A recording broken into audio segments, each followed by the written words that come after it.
There we are. I got my own little crypto right here. How you doing there, little spud? Haven't seen you since, I don't know, the last time when I needed you. Here we go again. Alright, at least you're not jumping on me. At least you don't have superpowers and grabbing people by the ankle and wagging them around. Though it would be cool if you could fly, though. That'd be one thing. You just don't wear a cape. Enough. I gotta talk, okay? Can I talk, please? You had your moment with Jurassic World Rebirth. I saw a good movie this time. I'm only out here because the AC's running. Please? Thank you. Alright, so I just want to throw this out there. Oh, wait. Headroom. There we go. I just want to throw this out there. This is a movie I saw at 2 p.m. in the afternoon. It was an early screening. And immediately after I saw this movie with a friend of mine, I had to gun it back home. Because my sister and her first-year-old daughter were coming over, and usually if I'm here on a Thursday, I have to do like dinner for them. So that was kind of crucial. Family comes first. So I had to like keep the memory of the movie in my mind while making French toast and scrambled eggs and bacon and all sorts of stuff. Get all distractions out of the side. So if I'm fumbling a little bit or having a hard time trying to remember things, it's just because I had an exhaustive couple of hours after seeing this. Because then I had to play with my niece and keep her active, which is what you do when you're an uncle. So I'm trying to keep the memory of the movie in there. But I will start off by saying this. This is the movie Superman 4: The Quest for Peace wants to be. This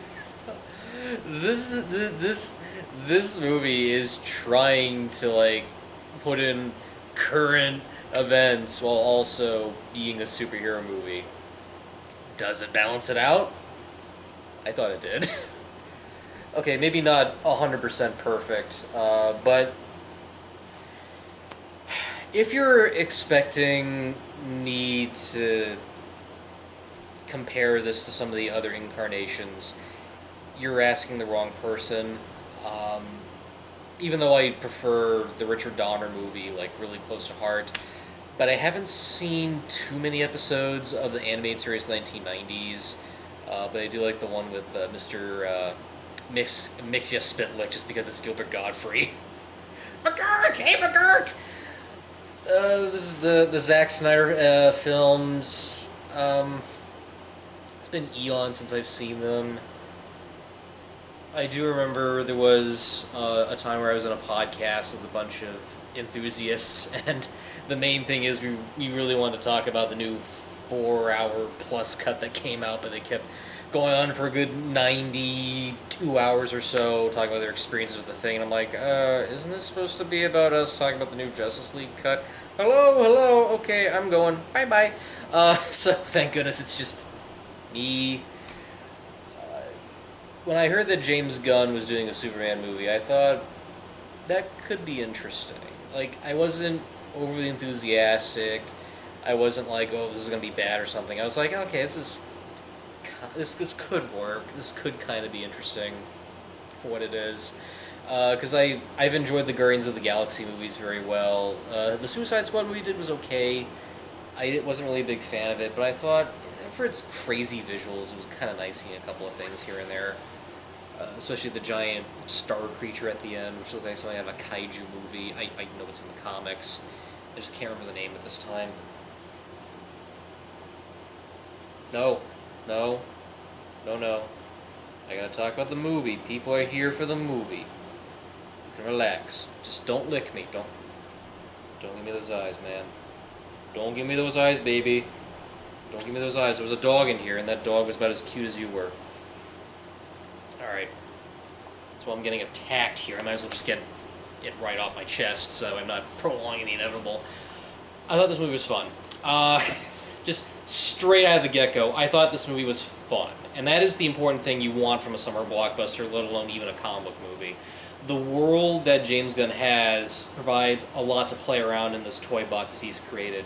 This metropolis that exists, it's not grounded in reality. There are some fantasy elements to it, but at the same time, there are some rules and limitations that do make me go, oh, so this exists there. Oh, that exists there.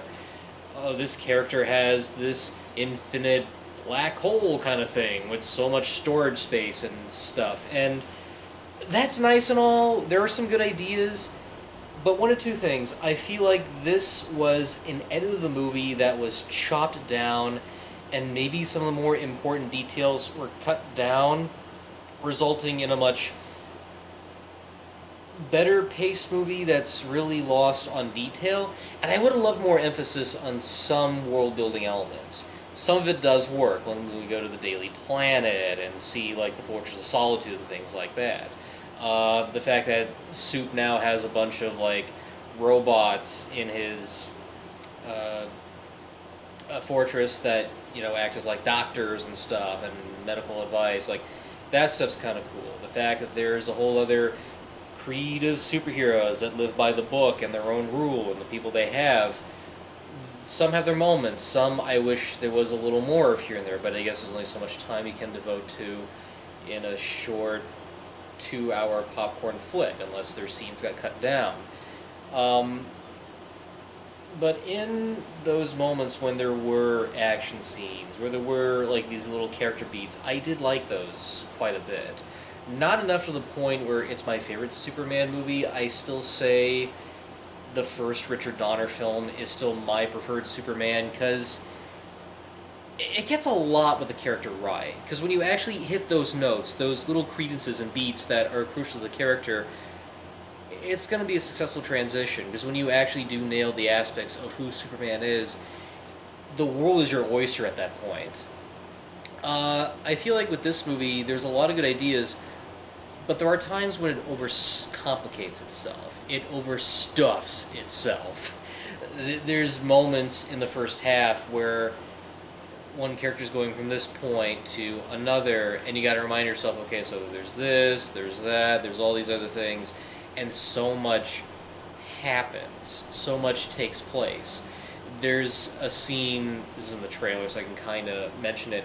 There's a bit where Lex Luthor is trying to do some research on Superman, and he lets loose a giant kaiju in Metropolis, and he does all that just to get the word out on Superman and certain things, which I'm not going to go too heavy on what exactly he discovers or finds. But for everything, this movie could have been maybe a tad longer, just to add in some extra beats to explain certain things, like how did the character become this or that? How do they get this kind of element or that kind of stuff? Even if it's just like a little short flashback or something, just a little extra beat just to clear up a couple of things. The small group of superheroes with Hawk Girl, Mr. Terrific, I think his name is. Again, this is just the hours and hours of playing with your niece can just do so many wonders. Let me see here. I just want to play it safe. I think he's Mr. Terrific. Like, I don't want to botch this one. Come on, no, man. Really? That's supposed to be Tessmacher? Oh, brother. Okay, Mr. Terrific. Mr. Terrific. So yeah, that ensemble characters, how they play in the universe, that's kind of interesting. The actor they got to play for Superman, he definitely looks the part and acts the part. David Corenswet, I didn't mind him too much. I thought he felt like a Superman. The Superman will always be Christopher Reeve, because that's such a high bar to top. But what they do here, I thought was unique and different. They try to make him a little younger. Clearly, this is set up a very short amount of time before Superman. Don't kick me. Don't kick me. I know you're super kick. Kicked me to Mars last time. What David does with Superman's kind of interesting performance-wise and writing-wise. They try to make him a little younger, like he's in his in his early 30s, even though they try to make the personality be like a mid-20s kind of person. So at most, he's like enjoying things like, punk rock and things like that. And that is essentially a small part of the character, especially during a scene when they're going up against a giant monster, and he's like, we could just do this more humanely instead of just killing him. Like, little bits like that work, because that is an essence of the character. And that's, something important that's really carried over. He really cares for the people, even the point he saves animals, which, if they're going in this aspect where it's a slightly younger version of Superman that's starting on Earth and starting fresh, alright, I'll buy it fine. But for a movie called Superman, the original title is called Superman Legacy. And I kind of feel like the original title would have been a little more fitting, because it would have made so much more sense given the directions they go into here. But just calling it Superman, you're expecting it to be literally about Superman, origin, and all that sort of stuff. I'm thankful that James Gunn didn't do the origin, and they do explain it, and they give like little visual beats here and there for those who haven't seen Superman or haven't read Superman, but I think that's kind of ridiculous, because Superman is a major piece of American pop culture, Americana, so that's going to be embedded in everyone's mind. So I find it impossible for anyone to understand exactly who doesn't know Superman is, because there's so many depictions out there to choose from. But at the same time, maybe I would have loved a little bit of the origin. Maybe like a quick 2 or 3 minute sequence, and that's it. But even Gunn's like, well, people have seen Batman's parents getting killed and the spider bite. Do we need to see it again?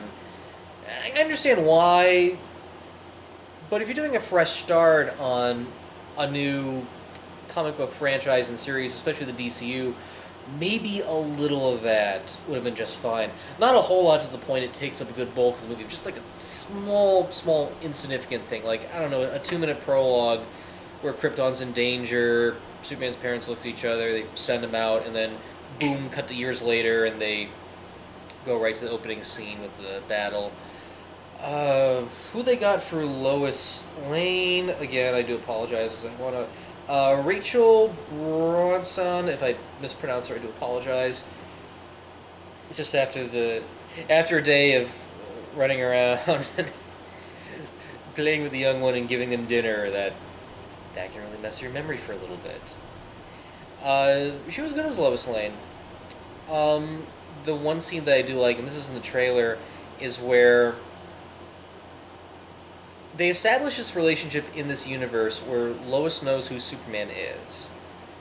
And I think that aspect is a little interesting, because in past incarnations, depending on the story, of course, she would always try to figure out the duality of who Superman and Clark Kent is, or she's just completely oblivious.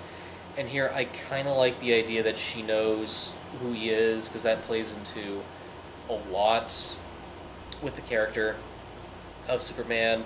There's a scene where she's trying to interview him, and you have someone who's grounded in reality, knows how things work in the real world, and she's interviewing this person that has no limits, no bounds, and he clearly believes in, well, I want to save everyone as much as I can.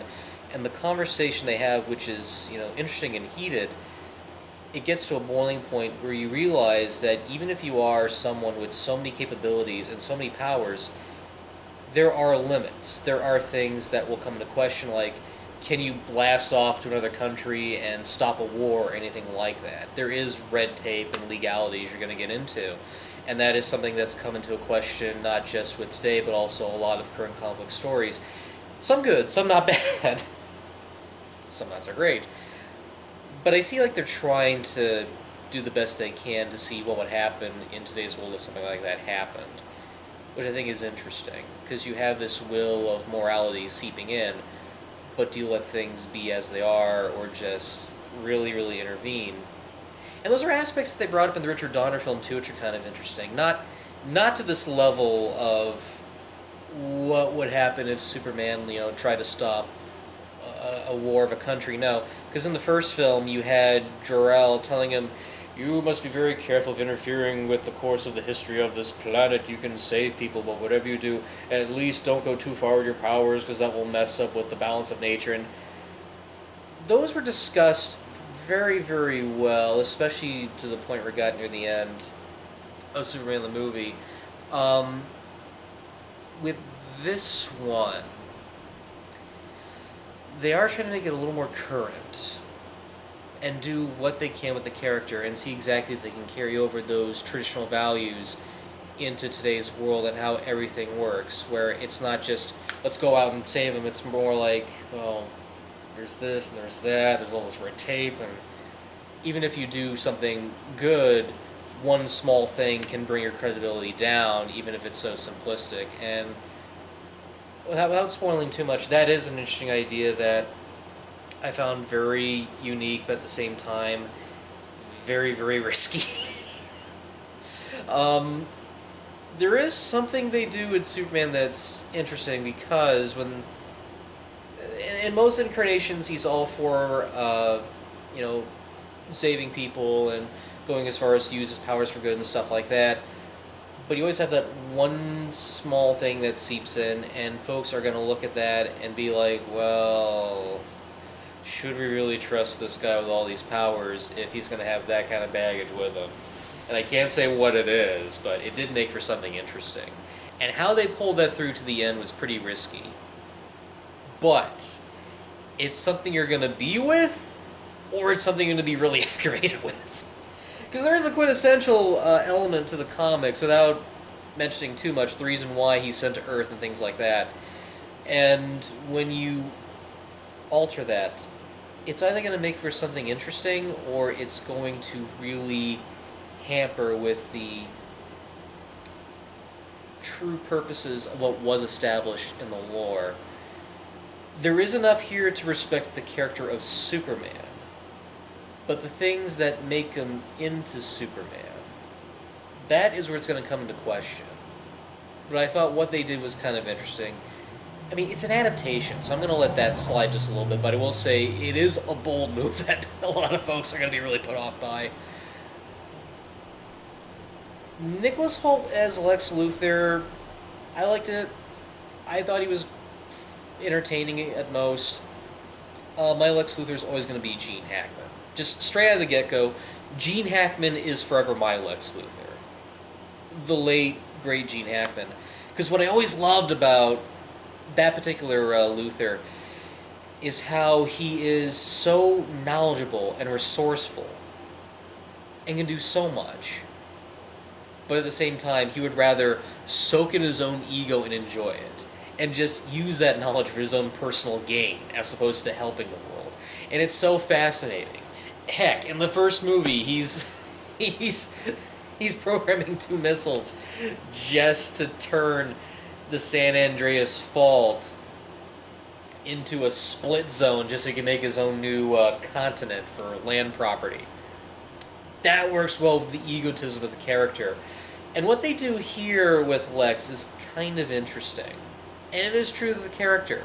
He's so soaked to the ego to the point that he just wants to use his knowledge for ruling and just consuming and engulf and endeavor instead of helping people. It's just about himself and earning and gaining and controlling. And there's a lot of ideologies, especially near the end too, when he has like a big argument with Superman near the end, which, again, I don't want to give away too much, but there were some pieces where I'm like, yeah, that definitely feels like something out of the Donner film, given the way the dialogue is handled, even if it is executed as it is. But with that said, there are some things... Oh yeah, there's a couple of other positives. Might as well get out of the way before I get into that stuff. Very, very briefly. Crypto was cute. I thought the dog was fine. Like, it'd be impossible to understand how they could train a dog to do what it does in the movie. So it being CG, I'm like, sure, fine. It moves like a dog, it has the personality of a dog. That's fine by me. A lot of the little surprises and Easter eggs they have, like with Jimmy Olsen. What they do with Mrs. Tessmacher, I was okay with. Like, she was already kind of like a middle-of-the-road kind of character where she's working for the bad guy, but she still has a soft spot. And what they do with her here was kind of interesting, but at least it wasn't borderline annoying compared to Xavier from Jurassic World Rebirth.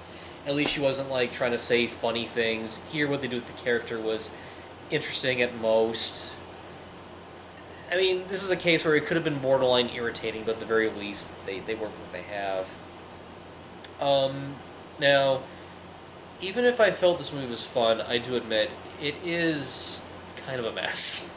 Because you have the first bulk of the movie where it's stuffing and cramming so much information and so much in that there are times where even if you forget the tiniest thing and it comes back, you're like, oh, that was an important detail, and to see where that gets resolved, that's kind of interesting. There's moments where some of the humor kind of hampers off on an emotional moment. Without giving too much away, there's a scene where a character dies, and that could be very impacting, but there are some little tiny beats and lines thrown in that are trying to add a little bit of levity to a dark moment, and it doesn't fully work. It just feels a little distracting, like, oh, linger on that emotion for a little bit. Don't just add like a little juvenile humor to it. And yeah, it's a James Gunn staple to have like maybe a little bit of out of place moment just to add a little bit of levity. Like, okay, here's a better example. In the first Guardians of the Galaxy movie, when oh Lord, I'm blanking on her name because of the day I just had. Gamora. When Drax is about to kill Gamora, and Star-Lord is talking him out of it not to do it because they're in the prison and everything. He is telling him, you know, she's leveraged, hold off on it, because you can, you know, do this and stuff. Like, that works because there's at least build-up to it. It's in the emotion, and then there's, like, a small beat to take it in, and then afterwards the next couple of jokes adds levity to it, so at least it's encapsulated its own moment. Here, there's an emotional moment, levity, and then they try to hold on to that emotional beat. And something about it feels jarring. I did hear that the original cut of this film, I think, correct me if I'm wrong, was maybe a little over 2 hours, and they had to chop that down. And most of the stuff they cut out was like extra humor and stuff. And I understand this is supposed to be like setting off a new set of DC movies, and they want to get it right the first time. I understand like studio pressure and all that sort of stuff, so I do wonder if maybe there were notes at the very, very last minute, because you do get a small prologue at the beginning saying this about Superman, you know, this came from Krypton and stuff, this happened like 3 weeks ago, now it's like, this happened like 3 years ago, then it's 3 weeks ago, then like 3 minutes ago, and I'm just like, I was like really, really worried, because coming off of Jurassic World Rebirth, that is a major red flag where they just throw text at the screen to explain so many things, and then they repeat it constantly. At least here, it's not like the first 3 scenes of the movie. It's, boom, here's the text, and then they open it with Superman at the Fortress of Solitude, so they're not like repeating so much of the stuff.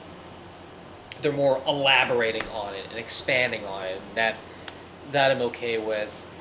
But the first half, it's just stuffed with so much information, so many things, and the fact it's adding on to like the world building. When you see Lex Luthor and the things that he can build and create, that's fine, but then at one point he has a very particular device. Without giving too much away, he has a very particular device that he has, and it just makes you wonder, how exactly did he come across creating this thing or finding this thing? And I would appreciate if there was a little more of an explanation, and even if they do throw one in, I don't feel it's fully accepted, because it's just so in one ear and out the other, because it's building up this giant place. And so many things happen that you just wonder, like, oh, we just got this, oh, we just got that. But then midway through, I think that's when the movie finally starts to get its heart in the right place.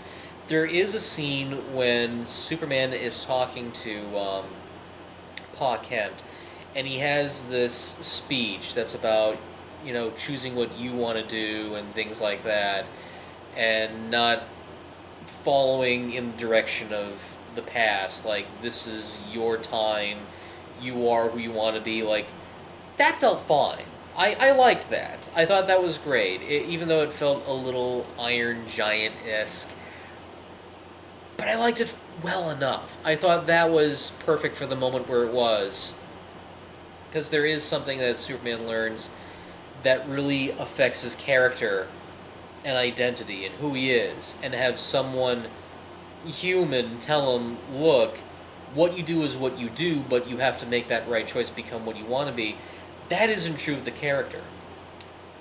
And where it goes from there afterwards, where it has this giant climax that's almost like a little kid playing with his set. I love stuff like that. I thought that was fine. Because it does set up an ethical dilemma for Superman. Without giving too much away, this is almost akin to the first movie, where there are two... In the first movie, they had Superman making a decision because Lex Luthor had 2 missiles programmed. One was fouled up thanks to Otis, and so they got it correct with the second one. So one missile was going to the San Andreas Fault, and the other one was going to Miss Tossmacher's home. And so Superman had to make that decision. He makes the decision, it affects the other, and he still tries to save the day no matter what he does. And the hardship of him learning that he can't save everyone. They do something similar here. Without going too much into detail, they try to do something similar here. And I feel it works just enough. Just enough to be entertaining, engaging, and the way they do it, they don't go out of the way to have something ridiculous like him turning the world back just so he could, go back in time and save Lois. It's not to that level of extreme, but what they do here, I think, works fine alone for this one. I still want to talk about it, but I can't. I really, really can't, because I don't want to ruin it for everyone. But I think what they do in the second half makes up just enough for how clunky and overstuffed the first half is. So I'd say this is worth checking out, at least for a matinee price on the big screen. Because I think everything that there is in that second half made me, worth seeing it, glad seeing it. Are there some nitpicky things? Yeah, there are. There really, really are. Especially with one particular character reveal near the end, which is a little absurd, but then I had to take 2 steps back and go, oh yeah, Lex kind of sort of did something akin into one of the storylines, and I don't want to say what it is, because I think that might trigger one going, oh, I see exactly where they're getting at. But I literally had to take 2 steps back and be like, this does make sense, but I would have loved it if there was maybe a little more elaboration or maybe a couple more scenes hinting it and showing it instead of just being this random twist that comes out of nowhere. But I think just for that last hour, it makes up enough to be an entertaining movie. Not a perfect movie. Not a perfect movie, but at least a summer blockbuster that is worth seeing in theaters. Would I purchase it on video? No, but it's one I wouldn't mind watching again, maybe on streaming or if it's playing in a theater. And it does say a lot given what I saw last week with Jurassic World Rebirth. So for what it is, entertaining, I like what they did. Could have been a little bit better, but for the most part, it's fun. And that's the important thing. This is a fun summer blockbuster movie. Now, is it going to crack my top 10 best year list? Probably not. But I will say for the most part, I think what they did was good enough, especially given this was to go into a whole new direction with DC Comics. So I'm glad I saw it. I'm happy that I did for the very most part. And right now I'm just rambling on and losing some brain power. So I gotta give myself some time so I can write the next vaulting episode, which is Inner's P-World movie that someone requested. So I will say that there's a lot to talk about. There's a lot to talk about that one. But I need to get my brain in gear so I can do some writing and stuff on that. So those are my 2 cents. What else can I say? But 2 down, Fantastic Four, you're next. And Crypto sleeping. You're not so licky this time. Is it because the little one was here today? Is that it? Is that it, huh? Is that it, Bella? Oh, there you go. Now you're coming back to life. There you go. You're doing a little dog upward stretch there. All right. Do you have anything to say? Okay. Do you have any idea where that tongue's been? Ugh. I gotta shower. Bye. At least I saw a fun movie.